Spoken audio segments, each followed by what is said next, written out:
आप सभी ने महाभारत के बारे में सुना होगा। महाभारत का युद्ध कौरव और पांडवों के बीच में 18 दिनों तक लड़ा गया था।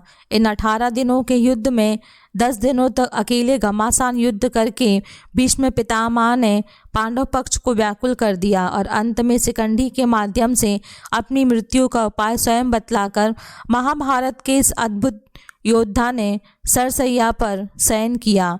उसके सरसैया पर लेटने के बाद यह युद्ध 8 दिन और चला। जब भीष्म पितामह बाणों की सैया पर लेटे हुए थे तब श्री कृष्ण ने युधिष्ठिर से कहा, तुम्हारे मन में अशांति है, तुम भीष्म जी के पास जाओ और अपनी कठिनाइयों का वर्णन करो।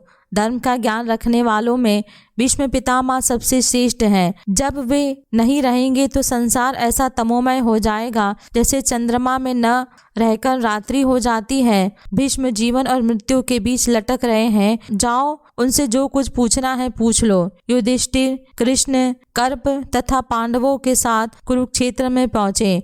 मृत्युशैया पर पड़े हुए भीष्म ने जो उपदेश उस समय दिए, इन उपदेशों में राजनीति, नीति, जीवन तथा धर्म की गूढ़ बातें कही गई हैं, जिसे हम सबको जानना चाहिए कि भीष्म पितामह ने क्या कहा था। नंबर 1, ऐसे वचन बोलो जो दूसरों को प्यारे लगे। दूसरों को बुरा भला कहना, दूसरों की निंदा करना, बुरे वचन बोलना, यह सब त्यागने के योग्य है। दूसरों का अपमान करना अहंकार और दम यह अवगुण होता है। नंबर 2, त्याग के बिना कुछ प्राप्त नहीं होता है। त्याग के बिना परम आदर्श की स्थिति नहीं होती है।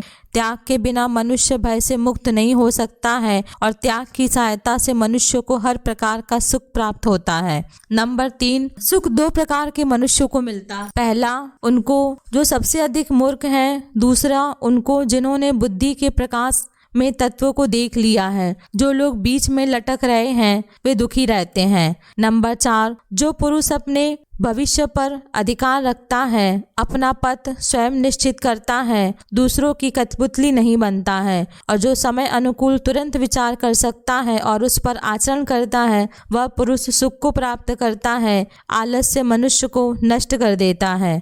नंबर 5 है, सनातन काल में जब जब किसी ने स्त्री का अपमान किया है उसका निश्चित ही विनाश हुआ है। भीष्म पितामह ने युधिष्ठिर को बताया कि स्त्री का पहला सुख उसका सम्मान ही है। उसी घर में लक्ष्मी का वास रहता है जहाँ स्त्री प्रसन्न रहती है और जिस घर में स्त्री का सम्मान न हो, उसे कई प्रकार के दुख दिए जाते हों, उस घर में लक्ष्मी सहित अन्य देवी देवता भी चले जाते हैं।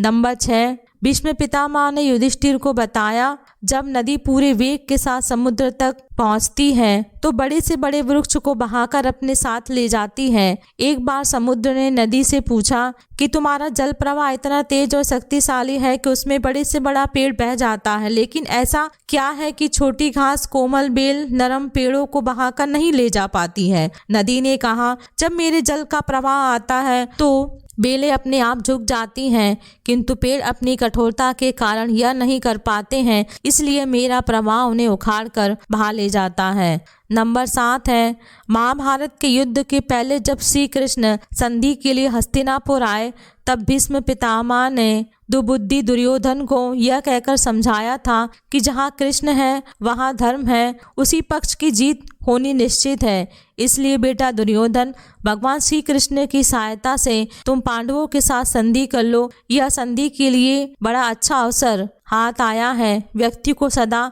धर्म की ओर रहना चाहिए। नंबर 8, भगवान श्री कृष्ण की तरह भीष्म पितामह ने भी कहा है कि परिवर्तन इस संसार का अटल नियम है और सबको इसे स्वीकार करना ही पड़ता है, क्योंकि कोई इसे बदल नहीं सकता है। नंबर 9 है, भीष्म पितामह ने कहा है कि एक शासक को अपने पुत्र और अपनी प्रजा में किसी भी प्रकार का कोई भी भेदभाव नहीं रखना चाहिए। ये शासन में अडिगता तथा प्रजा को समृद्धि प्रदान करते हैं।